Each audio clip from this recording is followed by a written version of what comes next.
Welcome back, YouTubers. This is In the Northwest Native News. I'm your host, Jeff Ferguson.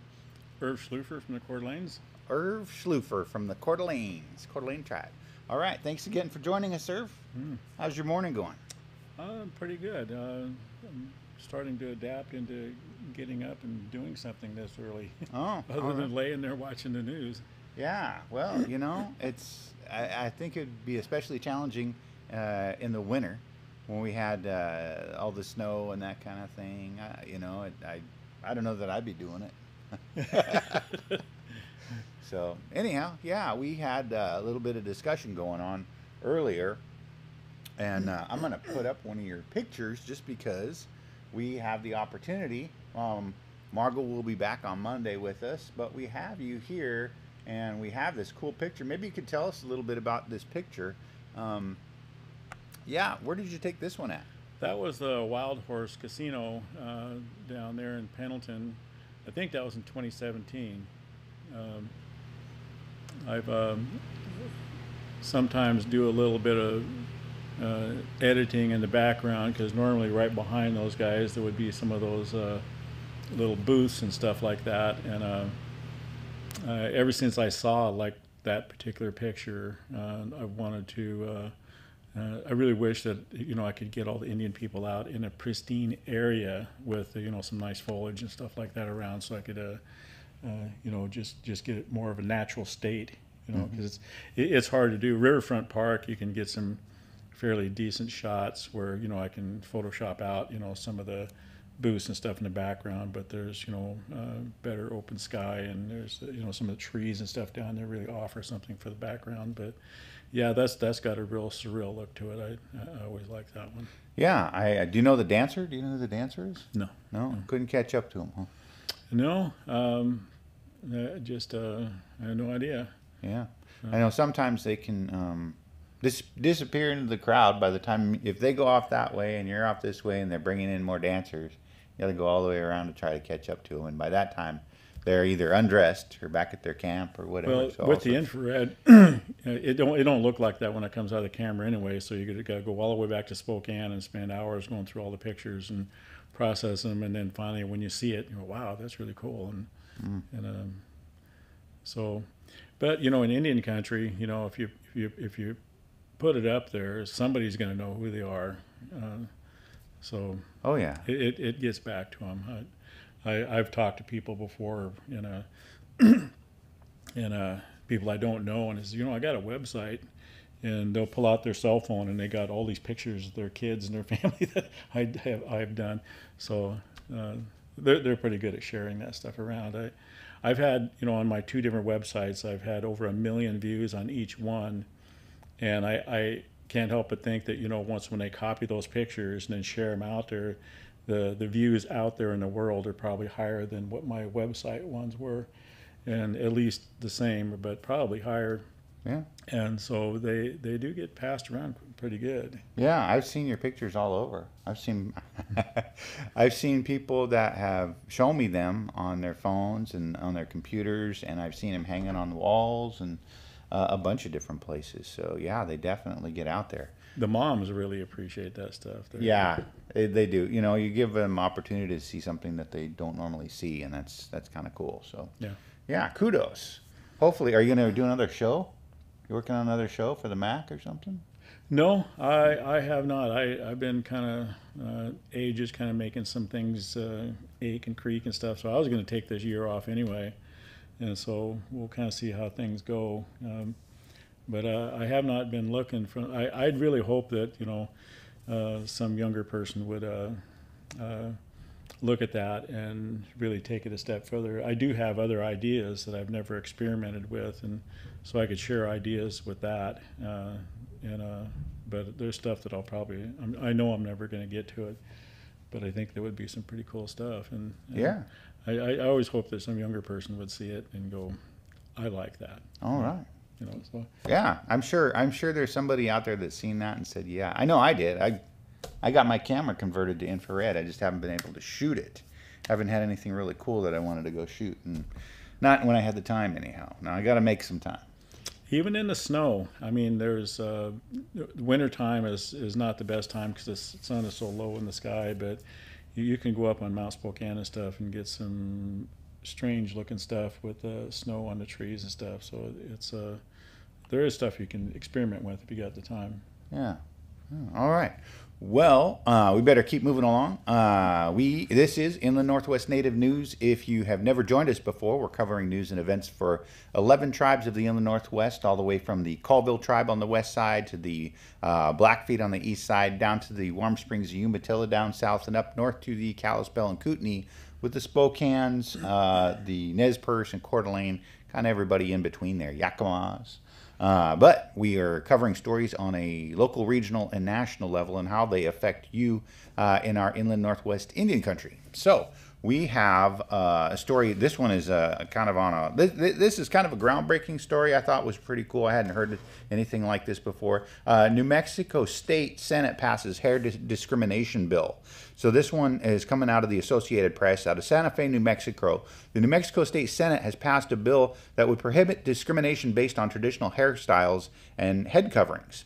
If signed into law, hair-based discrimination would be prohibited in the workplace and in schools. Advocates for the law say that currently employers can pressure workers to chemically straighten their hair or cut dreadlocks in order to conform to dress codes. The bill, known as the Crown Act, is part of a nationwide effort driven by black civil rights advocates, which has won support in other state legislatures. In New Mexico, the bill was also strongly supported by Native American residents who say they've been discriminated against for wearing Native American hairstyles. A high-profile assault of a Native American high school student whose hair was cut by a teacher figured prominently in the debate over the bill. Religious leaders say it will further protect residents who wear head coverings such as turbans and hijabs.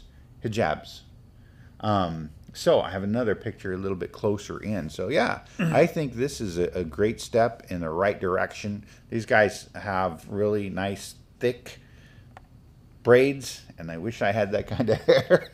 You know, I can remember back in high school and other places in the workplaces when I was younger, you know, you'd show up there, and of course my hair was longer down to my shoulders when I was that age, and they'd give you a hard time, get a haircut, you know, and like you're doing something wrong. Yeah, exactly. You're not conforming to who they think you should be, and even if you went and got a haircut, they'd still look down at you because your skin's the wrong color. So yeah, well, I grew up here in town, and I went to St. Charles Catholic school here in town from 3rd to 8th grade, and my 7th grade teacher, her name was Sister Assunta, and she threatened to expel me if I didn't cut my hair, and I refused. I refused and refused and refused and just kind of pushed her on it, and she never was able to take action on that, you know, kind of made a stand in my own way. I didn't have hair quite as long as those guys, but it was definitely down past my shoulders, and so, you know, my mom was like, no, it's part of your heritage. You have the right to wear that hair. It's a free country. And of course, her belief was that, no, this is a private school and we have regulations and restrictions. And so I held out and never did have to cut my hair, but I was really intimidated in the beginning about that. But it didn't surprise me later as I learned more of the history of the Catholic Church and natives, kind of where that came from. And she was Irish. She was really strong Irish. And I heard that a lot of the methodology and the systematic abuse that's been, against Native Americans came, and they could actually trace back to its roots in Ireland, in the Irish Catholic Church. So anyhow, that's a whole other story, and we better keep moving. So we have a few more stories. This one's pretty cool. Montana State. This has got Montana tribes to get $20 million for affordable housing in American Rescue Plan. And this one came out of the Great Falls Tribune. 8 Montana tribes will split nearly $20 million allocated through the American Rescue Plan to expand affordable housing opportunities in Indian country. The $1.9 trillion COVID-19 relief package includes money to expand health care, extend unemployment benefits, and help reopen schools, USA Today reported. A 2013 National American Indian Housing Council report found 40% of on-reservation housing is substandard compared, holy cow, compared to 6% of off-reservation housing in America. The report also revealed nearly 1/3 of reservation homes are overcrowded, less than half are connected to public sewer systems, and 16% lack indoor plumbing.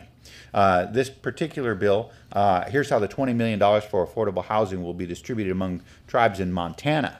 So the the Crow tribe are getting 1.9 million. The Blackfeet are getting 4.6 million. The Chippewa Cree out of Rocky Boy are getting 1.7 million. The Fort Belknap are getting 1.4. Fort Peck is getting 3.3. The Little Shell tribe, Little of Chippewas, is getting 1.3. The Northern Cheyenne tribe, shout out to Russell Brooks, 1.9. And the Confederated Salish and Kootenai tribes are getting 3.4. Shout out to Francis Auld. So anyhow, yeah, this is great. Going into this relief package, they said that 40%, let me repeat this, as of 2013, so it's a little bit older, but I don't imagine there's been a lot of change. 40% of on-reservation housing is substandard compared to 6% off-reservation. So what's that? 6.5 times the national average. And then you look at 16% of the houses lacking indoor plumbing, and only half are connected to the public sewer systems. That's crazy. We'll leave the link to this story in the comment section below. If you have any questions or comments, feel free to post them. If you have any comments, we're monitoring the live feed here, so feel free to chime in. What do you think, Irv? You think that's enough, or you think that's going to make any impact? Or? Well, it's kind of hard to tell. I think that, you know, there's a huge need, and it's probably going to fall short. But, you know, I can't look at this without thinking, you know, sitting in the lunchroom at work and if you start talking about stuff like this, you know, what the Europeans did to the Indian people, a lot of times you get, oh, poor baby, you know, you just want to elbow somebody in the teeth, you know, because they think it's funny to make fun of, you know, Indian people being murdered and what happened to them, and then they low-life them because they end up on welfare because there's, you know, 90% unemployment on the reservation. So it's either sign up for that or starve, and then they're back to doing the, oh, poor baby, you know. So that's really the kind of the sympathy that, you know, so it's totally different to sit here and have this conversation as to where, you know, what it's been like to be in other places. And like you said the other day, we're outnumbered, you know, like 2% to out of the 100 to 98. Yeah, to 98. So it's tough. All we can do is sit back and wait, and when the dust settles on it, see what the further needs are. But it's definitely a pretty good chunk of change, and it's a step in the right direction. But is, you know, historically, whatever they've done has been not enough. Yeah. Definitely not enough. I mean, clearly half of them don't have public sewer systems. 16% lacking indoor plumbing. Wow, this is the 21st century? Well, look at Warm Springs last summer, what happened with their water. Oh, yeah. Yeah. You know, that just didn't happen that summer. It's what I gather is that's been something that's been going on a long time. And they're fighting for drinking water, you know, in these days and ages, and it's yeah. But we can give a $2 trillion tax break to the wealthiest people in this country. You know? Yeah. Well, you know, I really don't know what to say, but this is $20 million going into Indian country in Montana. Hopefully it'll be able to help a few people out. Yeah. We better keep moving. We got this story here. It's a little bit more positive story. That being said, we have a story out of Nooksack. And this Nooksack, a next step to resolve Nooksack water rights waits on legislative budget decision. This one is Alex Peacham, March 19th, so it's a little bit older, and this is out of the Salish Current website. The Nooksack River flows from its Mount Baker headwater 75 miles past the forest towns and countryside of Whatcom County before entering Bellingham Bay. It provides drinking water, irrigation for farms, and spawning habitat for endangered salmon. Since 1985, when the Washington State Department of Ecology issued an in-stream flow rule, the Nooksack Basin, because of seasonal water shortages, the continuous issues of how much water is available in the watershed, when it is available, and who has the rights to the water have remained unresolved among tribes, farmers, developers, and municipalities. After the Watershed Planning Group failed to adopt any of several draft plans and were unable to meet the legislative deadline of February 2019, Ecology took over planning in October 2020, announced its intent to resolve the issue through the legal action of adjudication. State money to move that process forward is proposed in the budget under consideration by legislature. Ecology Department documents contend that the adjudication process will lead to full and fair water management by confirming legal rights to use water. Adjudication was recently used in Yakama, where after 42 years, 4,000 claims to water rights were legally resolved. In Whatcom County, Ecology says adjudication will permanently determine who among the estimated 5,400 claimants have the rights to use the water of the Nooksack Basin, how much they may use and when, and will it help the significant difficulties regulating water use in Nooksack watershed, where there is unresolved and widespread noncompliance with water laws. So this is another water issue a tribe faces, and it's something that has been unresolved. Lots of people involved, 5,400 claimants. Hopefully they'll be able to find some type of resolve to this. You know, it's when we look at the tribes in this area, there have been so many disputes over the years about this, and some of the people that have been granted these rights, and I take in for instance, along the Columbia River, we have farmers that irrigate their farms from the irrigation ditches coming off the Columbia River that actually generate more money from the power on the dams on those irrigation ditches than they actually make from their farms. And so I wonder if something like that's going to happen here, where they allocate so much water to these farms, and then the farmers are like, well, you know, we're going to make more money bottling this stuff up, or we're going to make more money selling off the power off of the dams from the irrigation ditches, or reselling our water rights, and then we're going to have issues all over again. So it'll be interesting to see here in Spokane. You know, the Spokane River aquifer is a limited amount of water. You know, it's not unlimited, and I know that we had the city of Medical Lake that was put in an application for 1 million gallons of water every year. For those of you that don't know, after Amazon was put in out in Airway Heights, Medical Lake at one point was declared the fastest growing city in the country, and that's a pretty bold statement.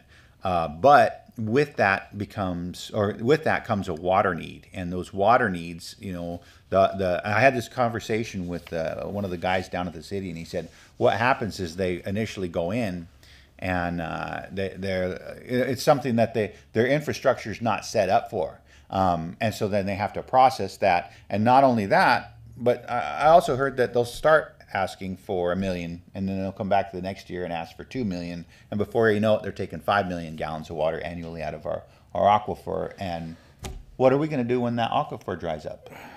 You know, there's so many irons in the fire. It's like that article just came out in Northwest Labor Press here about a week ago.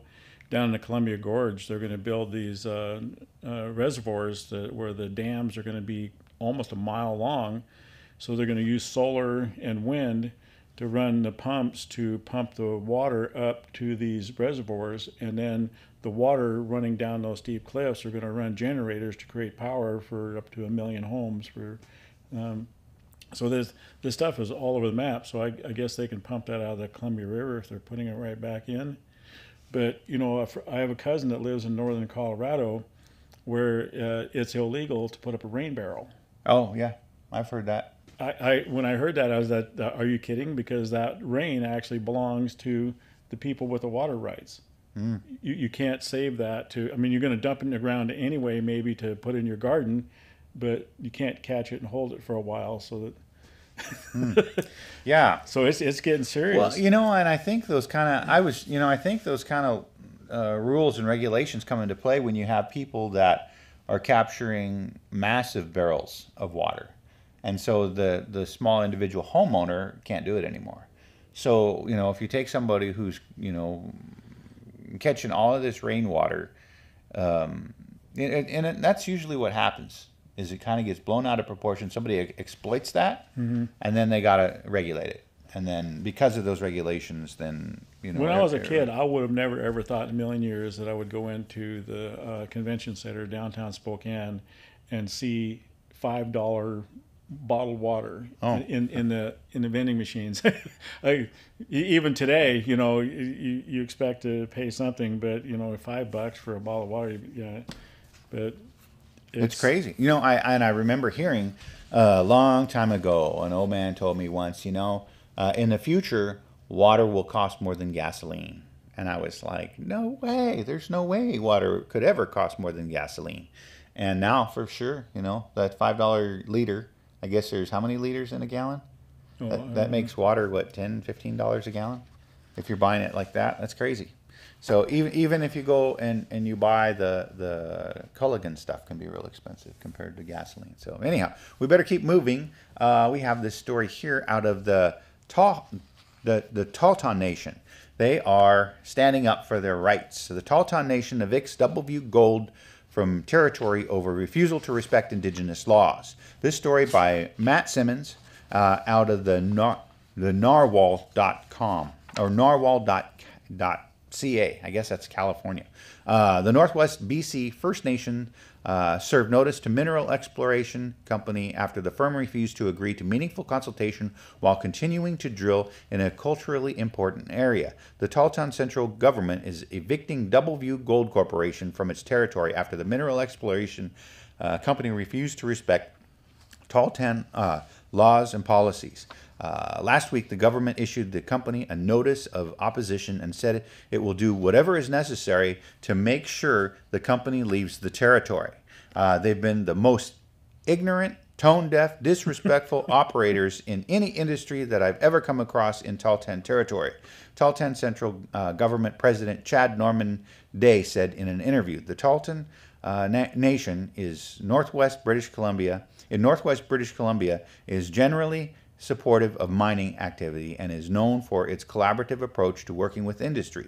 The nation has partnered with several mining companies over the years, and many of its members make a living working in mines on the territory and elsewhere in the province. But Vancouver-based Doubleview would not agree to Tahltan Nation's protocols. The central government created an engagement framework which ensures that mining activity on its territory is done in accordance with Tahltan law.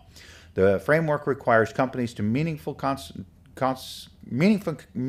consult with the nation and respect its rights and title, which includes the right to declare areas off limits to resource development. The framework also outlines communication protocols and policies on collaborative decision-making process. More than 30 companies have signed onto the framework, but Day said Doubleview refused to do so. We want them out of the territory, he said. We're setting an example with this company. Again, the link to this, and I assume now that the narwhal is coming out of Canada, .ca. We'll leave the link. That's a really interesting story because it's a First Nations story of a mining company that's going in and clearly is not ready to play by the rules that they have established in their territory. So they're standing up, and I hope that we see more tribes and more First Nations people stand up for their rights to protect their lands. Wasn't there one of those great big giant earthen dams that one of those mines had up there somewhere in central Canada that just gave way a few years ago, and it caused a huge mess up there? I don't know, but it sounds like it would. I'll see if I can find that. Yeah, that would be really cool to check that out, because I know when they breached the Elwha Dam, it had 70 years worth of silt. Had built up, and so all of this silt washed out into that area, but they were prepared for it. When that stuff happens, when they're not prepared for it, it can be very devastating. So I'd be interested in hearing that. It was all those tailings and stuff, but the Elwha, that if you look at the sky views of that beach has grown way out there. Oh yeah, it's really changed a lot. Yeah, if you look at the Colville res upstream on the Columbia River, we have Teck Kaminkel that's been up there dumping sludge into the river for 100 years now. And so when, initially, if the First Nations of Canada in that area had the rights, they could have been able to do something then, but now we're 100 years later, and 100 years worth of hundreds of thousands of tons of sludge that have gone into the Columbia River and actually come downstream into the United States. And so we have had to deal with mining companies. We've had to deal with big industry on our waterways that affect Indian communities for quite a while now. And I hopefully will get some momentum on this, because I did hear that there was a tribe in, I believe it was, I want to say New Mexico. I don't know if it was one of those southwestern tribes. It was either New Mexico, like Colorado, or Utah. It may have even been Arizona, but they had a gold mining company that wanted to go in and mine all the gold, and they said, no, this is our land, and we want to leave it in the land. They didn't want all of the, because these companies don't clean up after themselves. They leave these open pit mines. They leave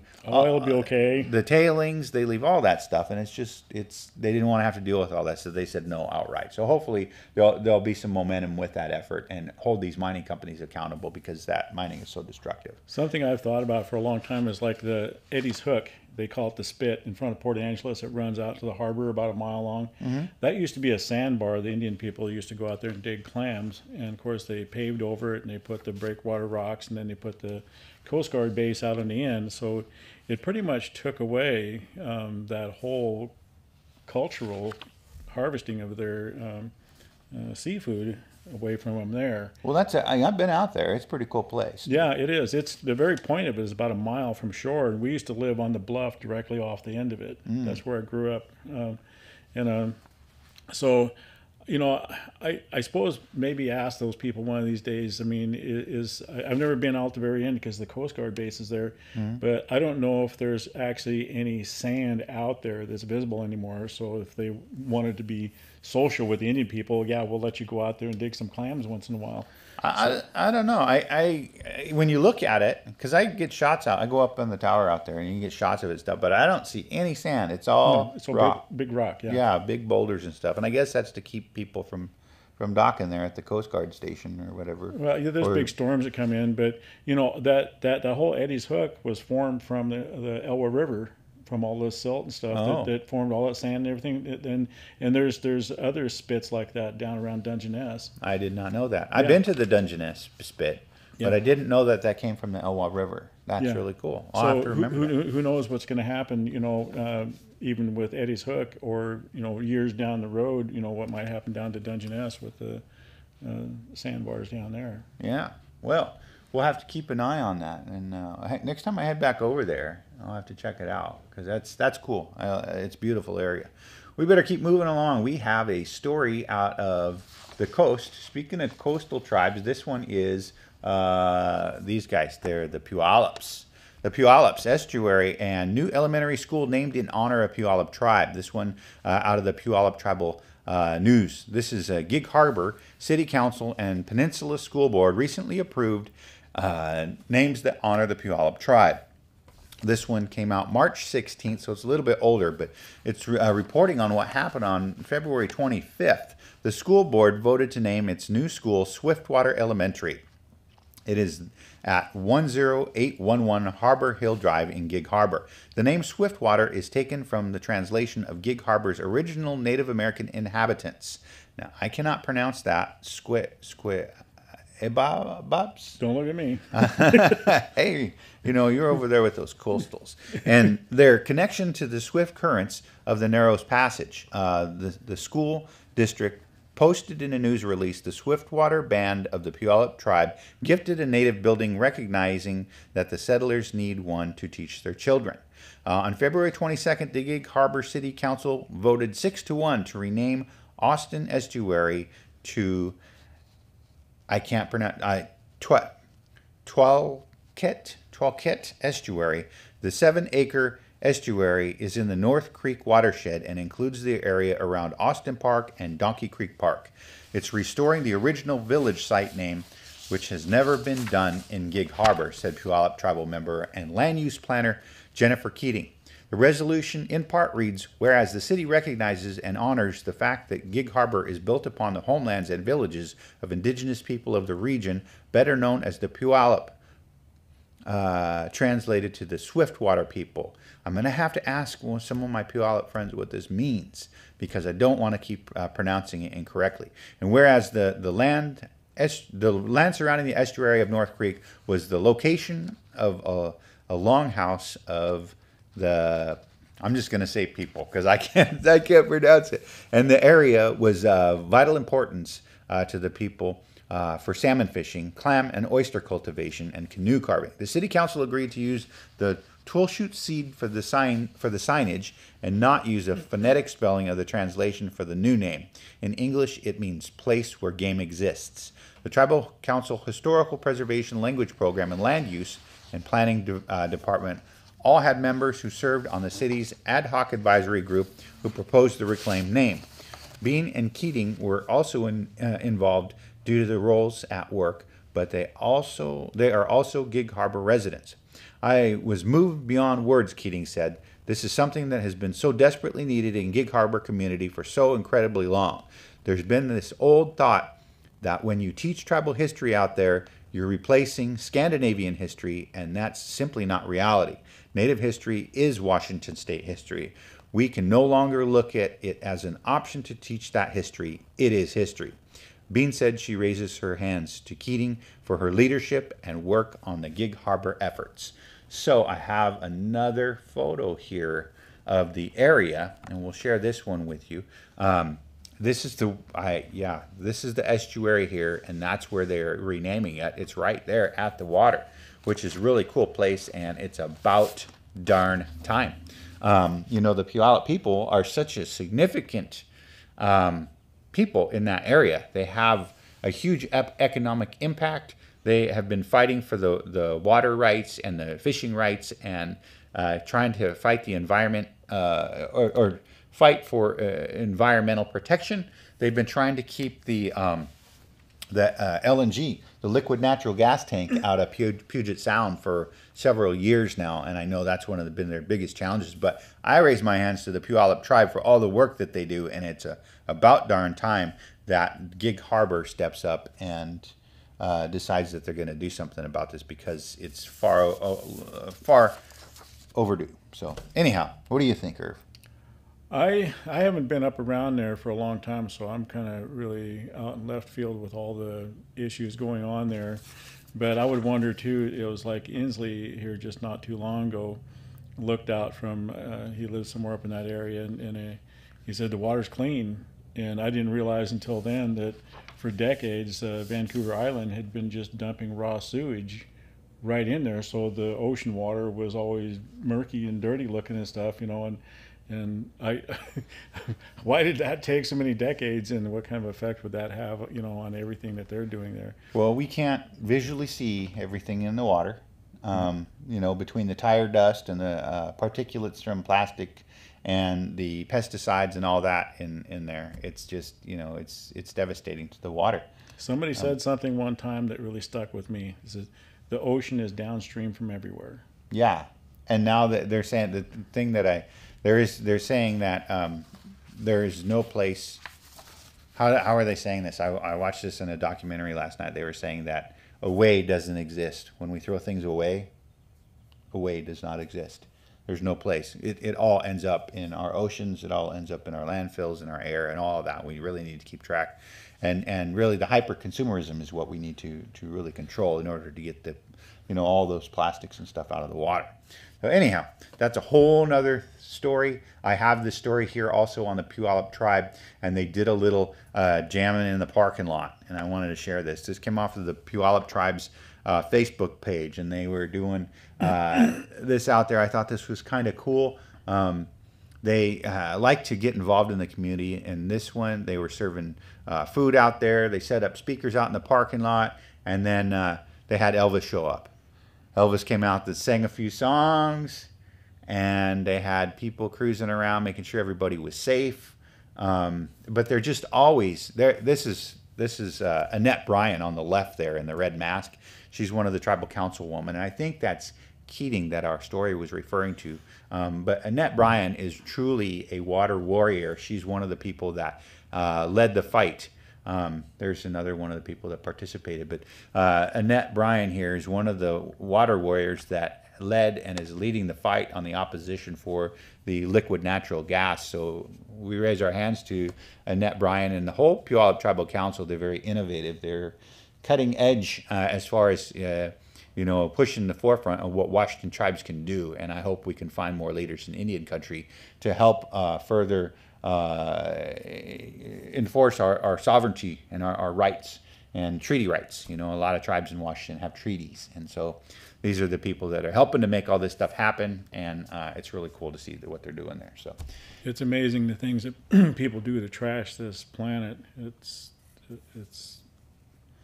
I've been watching those 4Ocean videos about I think it's Guyana, where they have a crew out there on the beach all the time, and there's these big, huge herds of seals. Mm-hmm. And they spot one, they might have rope and fishing line and stuff all wrapped around them, and that fishing line will cut really deep. Mm-hmm. So they chase them down. They got special nets for them, rest them down, and cut those off. So if you've ever seen that, it's like, and this is just what the seals are getting wrapped up in. So mm-hmm. you can imagine what it looks like, under the surface. Mm-hmm. And that's just one place. So I was watching a video last night, and they actually were going around and they were filming the sea life that had died from ingesting plastic, and they actually had you could see skeletons of different animals, and whales and fish and sea lions and things of that nature, where the skeleton had dried up and it was the bones, and you could see the pile of plastic where the microplastics stomach, and stuff. Well, not even the microplastics. Some of them full, like cigarette lighters and just all sorts of different things. Yeah, the bigger ones. Yeah, it's out there, and it's gross. And it's really disgusting looking. And some third world countries, they don't have garbage, so they just throw all their stuff in the rivers. And in the factories are just dumping all kinds of chemicals and their garbage in there too. I was looking at one yesterday, and it just looked like a big wide garbage dump, but it was actually the river. Yeah, it's really bad. I'll have to show you some of the shots I got from Dhaka. The water's black. You can't put your hand in the water. If you're in a boat, you can't put your hand in the water and still see your hand. The water is just black, and a lot of that comes from the dyes that they use in the textile industry. Makes the water that color, and then the kids swim in that, and the people are fishing out of it, and they pull the fish out and sell it or eat it, or Yeah, they were showing the same thing, and they were talking about the textiles. And here was this young girl. She's sitting on a piece of plywood down in the water with a toothbrush, doing that, and yeah. They were saying if you get in the water, your skin will burn for a week. This is where all the drinking water and everything. Yeah, and it was, it wasn't that long ago here in this country that we had the same issues. We had rivers that were catching on fire, and that was back in, I believe, the 70s when they started doing that. But I remember hearing about that. We have a better story here, a little bit more positive. Red Fawn, I'm home and ready to keep fighting. So I thought this was kind of cool. I thought we'd share this. Red Fawn, she made it out. She did 57 months, and they did an interview with her and did a little video, and I just wanted to share that. If I can pull this up. This is part. Oh, so we're gonna play this one, and again we'll leave the links to the comment section in the comment section below.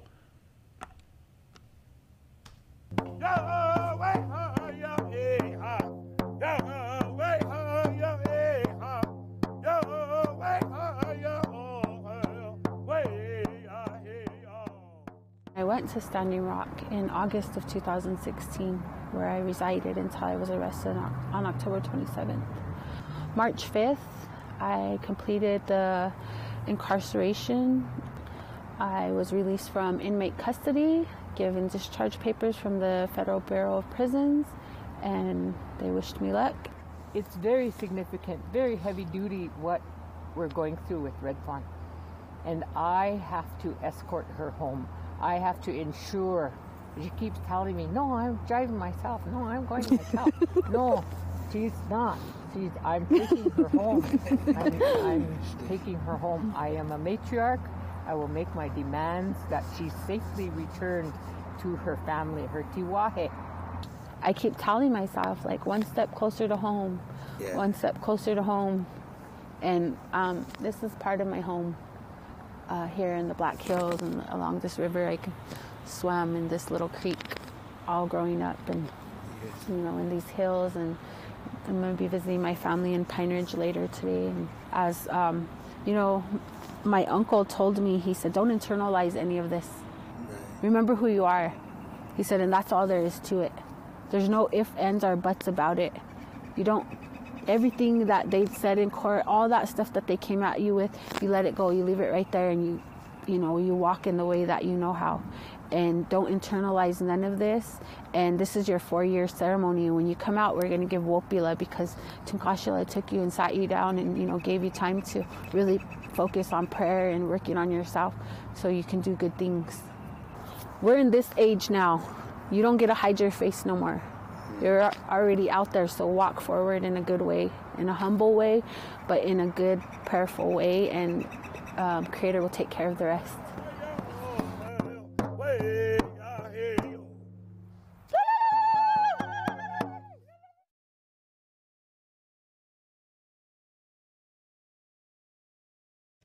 All right, so we were able to, have a little feedback going on. All right, so we were able to post that link in the comment section below. It's hard to believe we're going on 5 years from Standing Rock. Yeah, when we were over there, remember, it was nighttime. We're trying to drive out during a blinding blizzard. I can't even see past the hood. I can't see the ditch on my side, so Jeff is looking out and telling me, you know, to steer away from the ditch on the other side. And then we got stuck up there at that T intersection for about 20 minutes, and the tires of my truck froze to the road. I put it in gear, and I'm giving the gas, not moving, and all of a sudden, crunch, you know, so. It was crazy. Yeah. That was crazy. Yeah. So, you know, and everywhere we saw the release red fawn, release red fawn. I remember seeing that all over the place. And so she did 57 months. That's a long time to do, but she was one of the water warriors that was out there at Standing Rock in the beginning. Well, early. I shouldn't say in the very beginning, but early. So she's out, and it's good to see her out.